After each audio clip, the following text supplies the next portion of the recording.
Hello दोस्तों, कैसे हैं आप सब। ये CSS3 ट्यूटोरियल सीरीज की वीडियो नंबर 4 है और इस वीडियो में मैं बात करूंगा कलर्स और बैकग्राउंड के बारे में। सबसे पहले हम लोग देखते हैं कि कलर की कितनी टाइप्स होती हैं। कलर की प्राइमरीली 4 टाइप्स होती हैं जिन्हें हम लोग वेब डिज़ाइन पर्पस में यूज़ करते हैं। सबसे पहले आती है hex code. Hex code 6 alphanumeric characters की कॉम्बिनेशन होती है। नेक्स्ट आती है शॉर्ट हैंड हेक्स कोड। तो वो हेक्स कोड जो एक स्पेसिफिक पैटर्न फॉलो करती है, उससे हम लोग शॉर्ट हैंड हेक्स कोड भी बना सकते हैं। और short hand hex code usually 3 alphanumeric characters की होती है। फिर आती है आरजीबी।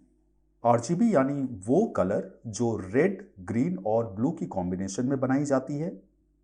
और फाइनली आती है कीवर्ड। कीवर्ड का मतलब होता है कलर की नेम, जैसे रेड एक कीवर्ड है, ग्रीन एक कीवर्ड है, ब्लू एक कीवर्ड है।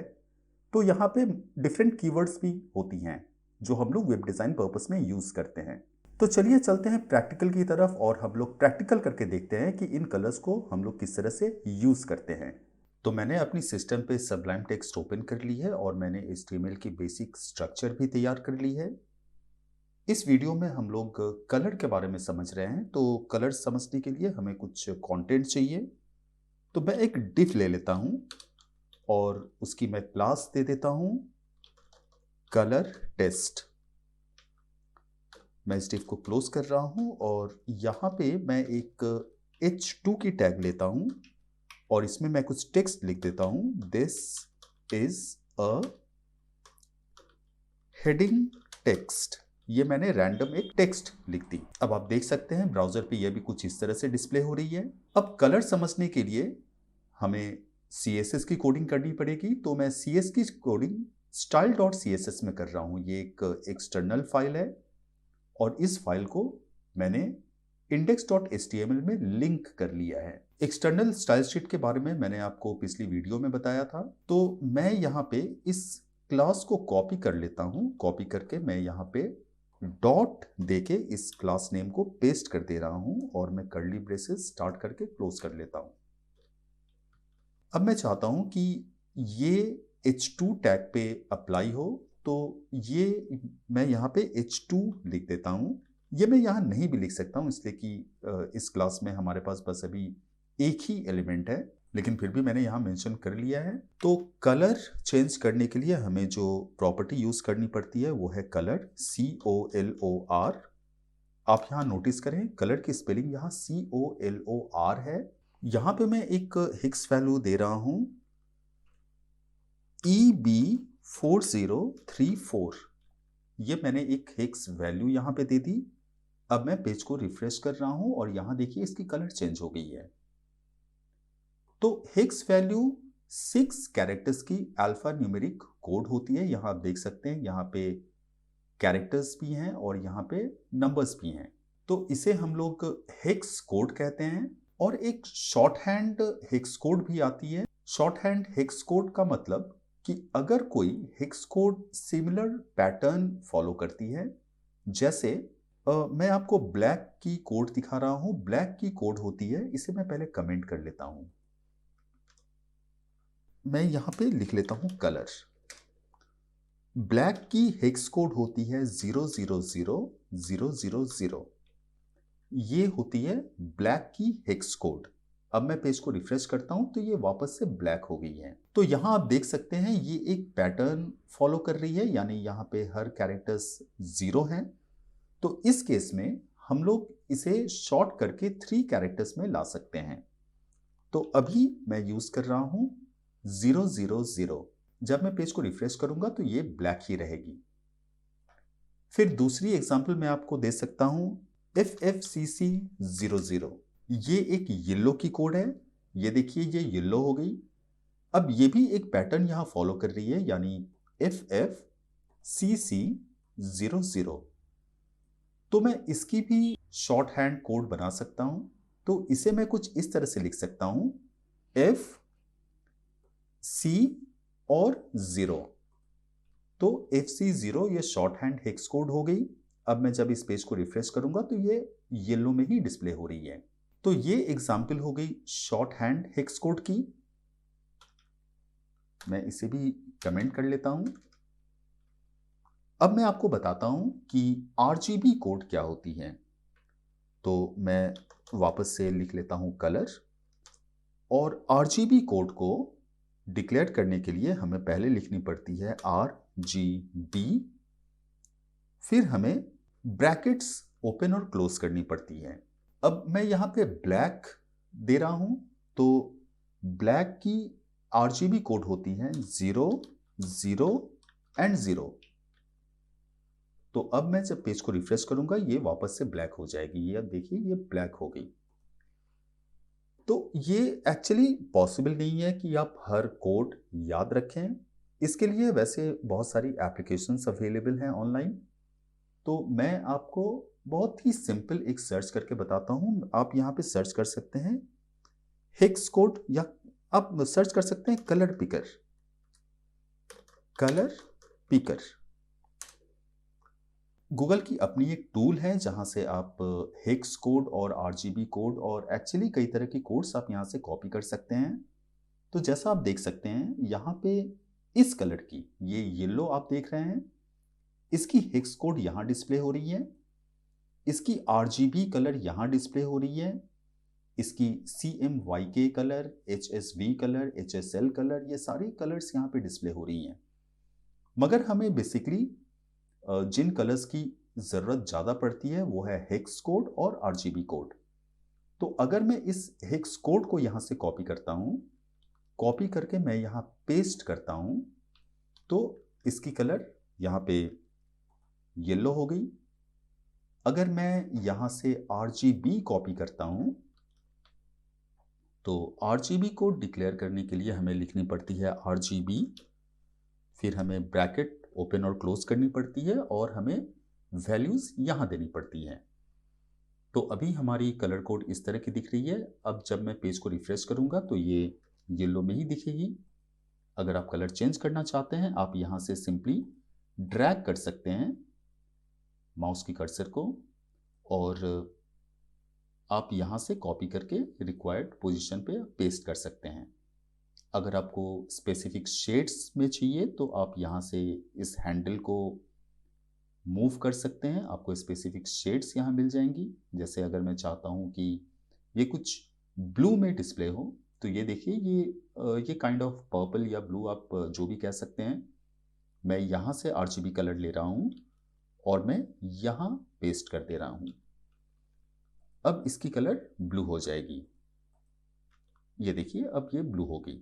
अब नेक्स्ट मैं आपको बताता हूं कि कीवर्ड को हम लोग कैसे यूज़ करते हैं। तो वैसे कीवर्ड्स को हम लोगों ने पिछली वीडियोस में भी यूज़ करके देखा है जब हम लोग CSS की सिंटैक्स समझ रहे थे।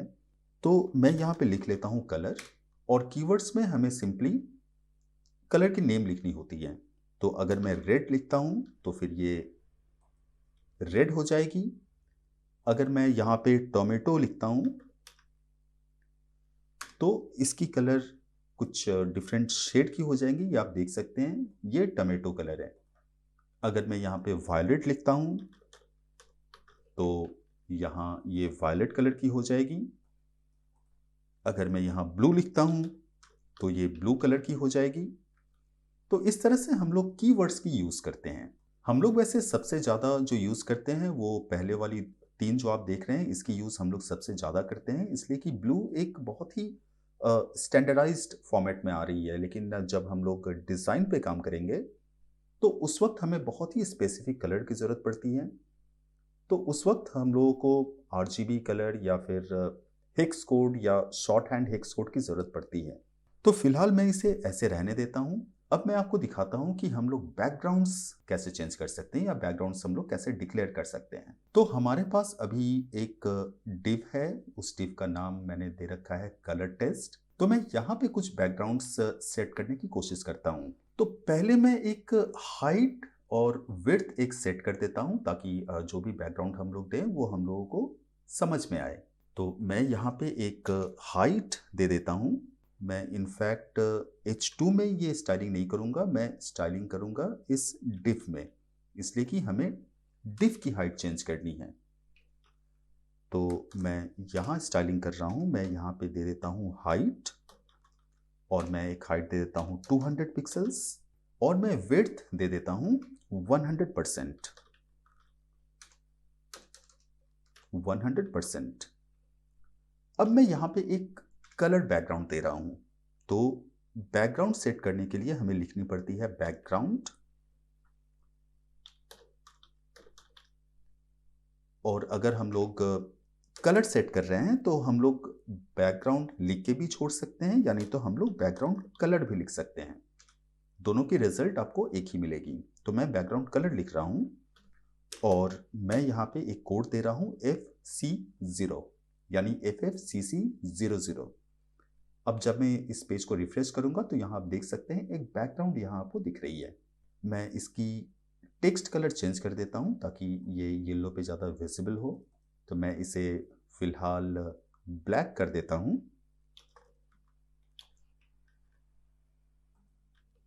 तो ये अभी ब्लैक हो गई।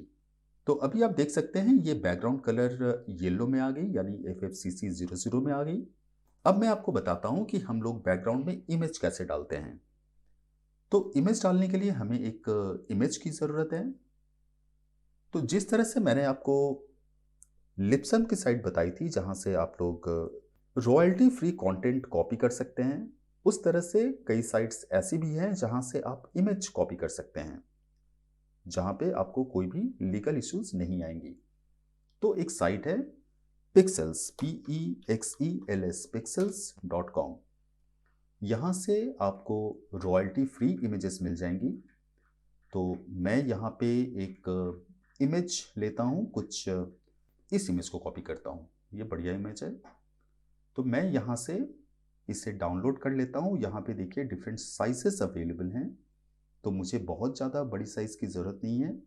मैं लार्ज साइज़ यहाँ से डाउनलोड कर लेता हूँ, 1920 बाई 1280। ये फ्री डाउनलोड में मैंने क्लिक कर दी। अभी ये इमेज यहाँ पे डाउनलोडेड हो गई है। मैं इस इमेज को रीनेम कर देता हूँ। मैं इसको नेम दे देता हूँ टेस्ट इमेज, या फिर मैं test.jpg रहने देता हूँ। अब मैं इसे एक फोल्डर में डाल लेता हूँ ताकि हमारी फाइल्स अरेंज्ड रहे। जैसे CSS को मैंने CSS की फोल्डर में डाला है, उस तरह से मैं एक इमेज फोल्डर बना लेता हूँ, और उस इमेज फोल्डर में मैं test.jpg को रिमूव कर देता हूँ। अब मैं यहाँ पे कलर टेस्ट में मैं बैकग्राउंड कलर को कमेंट कर लेता हूँ, इसलिए कि मैं बैकग्राउंड कलर अब नहीं देना चाहता हूँ, अब मैं एक्चुअली बैकग्राउंड इमेज देना चाहता हूँ। तो मैं यहाँ लिखता हूँ बैकग्राउंड इमेज, और बैकग्राउंड इमेज में मुझे लिखनी पड़ेगी URL, और मुझे ब्रैकेट ओपन और क्लोज करनी पड़ेगी, और मैं एक इन्वर्टेड कॉमा देता हूँ, और मैं यहाँ पे डबल कोटेशन स्टार्ट और एंड कर रहा हूँ। यहाँ पे आप सिंगल कोटेशन भी दे सकते हैं। अब देखिए हमारे पास style.css जो है वो CSS की फोल्डर में है, और हमारे पास जो इमेज है वो इमेज की फोल्डर में है। तो हम लोग जिस फाइल से इस इमेज की फोल्डर को कॉल करना चाह रहे हैं वो CSS की फोल्डर में है, तो हमें CSS की फोल्डर से बाहर निकल के इमेज की फोल्डर में जानी पड़ेगी। तो उसके लिए हमें यहाँ पे डबल डॉट देनी पड़ेगी वन फोल्डर बाहर आने के लिए। तो जैसे मैं डबल डॉट दे रहा हूँ तो ये लोकेशन CSS की फोल्डर से बाहर निकल जाएगी, और फिर मैं यहाँ पे लिख रहा हूँ इमेज, यानी CSS की फोल्डर से बाहर निकल के ये इमेज की फोल्डर में एंटर कर रही है, और मैं अब फाइल की नेम दे रहा हूँ test.jpg। तो ये मैंने बैकग्राउंड इमेज दे दी। अब मैं इस पेज को रिफ्रेश करता हूं। ये देखिए मैंने पेज को रिफ्रेश की, लेकिन यहां पे एक प्रॉब्लम है। प्रॉब्लम ये है कि ये इमेज अभी काफी बड़ी दिख रही है। आप देख सकते हैं ये इमेज एक्चुअली काफी बड़ी दिख रही है। तो हमें यहाँ पे कुछ ऐसी करनी पड़ेगी कि इमेज यहाँ पे सेट हो जाए। तो उसके लिए हम लोग यहाँ पे एक कोड कर सकते हैं, बैकग्राउंड साइज, बैकग्राउंड साइज, और मैं यहां दे देता हूं 100% और ऑटो। अब जब मैं इस पेज को रिफ्रेश करूंगा तो यहां देखिए इमेज में साइजिंग में थोड़ी डिफरेंस आई है। मैं आपको छोटी करके दिखाता हूं। अगर मैं ये बैकग्राउंड साइज नहीं दे रहा हूं, मैं इसे कमेंट कर लिया, और जब मैं इस पेज को रिफ्रेश कर रहा हूं तो ये आप देखिए ये इमेज बहुत ज़्यादा बड़ी दिख रही है, ये प्रॉपर्ली फिट नहीं आ रही है। लेकिन जब मैं बैकग्राउंड साइज 100% और ऑटो दे रहा हूं तो ये फिट आ रही है, मतलब विड्थ के हिसाब से ये फिट आ गई। अब हमारे पास हाइट में बस 200 पिक्सल्स अवेलेबल हैं, इसलिए 200 पिक्सल हाइट में जितनी कंटेंट शो कर सकती है उतनी कंटेंट शो कर रही है, मगर विड्थ में ये 100% डिस्प्ले कर रही है। तो यहाँ बैकग्राउंड साइज में आप 100% ऑटो देख रहे हैं, तो 100% का मतलब होता है width from left to right, मतलब विड्थ इसकी 100% है, और ऑटो एज पर रिक्वायरमेंट। अगर मैं इसे चेंज कर देता हूं, अगर मैं इसे ऑटो और 100% कर देता हूं, तो देखिए यहां पे क्या होगा। यहां पे देखिए इसकी हाइट, इसकी विड्थ ऑटो हो गई और हाइट 100% हो गई, यानी 100% ये टॉप टू बॉटम 100% डिस्प्ले हो रही है और ये रिपीट होके विड्थ में सेट हो गई है। अब मैं अगर चाहता हूं कि ये रिपीट ना हो, तो उसके लिए हमारे पास एक प्रॉपर्टी आती है, बैकग्राउंड रिपीट, बैकग्राउंड रिपीट, और मैं यहां पे लिख देता हूं नो रिपीट। अब जब मैं नो रिपीट करूंगा तो ये जो रिपीट हो रही है ये रिपीट होनी बंद हो जाएगी। ये देखिए रिपीट होनी बंद हो गई, यानी हमारे पास ये स्पेस अवेलेबल है। अगर मैं आपको इंस्पेक्ट एलिमेंट करके दिखाऊं तो हमारे पास ये 100% विड्थ स्पेस अवेलेबल है, मगर ये इमेज रिपीट नहीं हो रही है, ये बैकग्राउंड रिपीट नहीं हो रही है। और अगर मैं इसे रिपीट करवाना चाहूं किसी सिंगल डायरेक्शन में, तो मैं वो भी कर सकता हूं। तो उसके लिए मैं पहले क्या करता हूं, पहले मैं बैकग्राउंड की साइज थोड़ी छोटी कर लेता हूं। मैं बैकग्राउंड की साइज कर लेता हूं 100 पिक्सल ऑटो। अभी हमारी बैकग्राउंड की साइज छोटी हो जाएगी। ये देखिए ये 100% 100 पिक्सल, आई एम सॉरी, ये 100 पिक्सल विड्थ में आ गई और हाइट में ये ऑटो आ गई।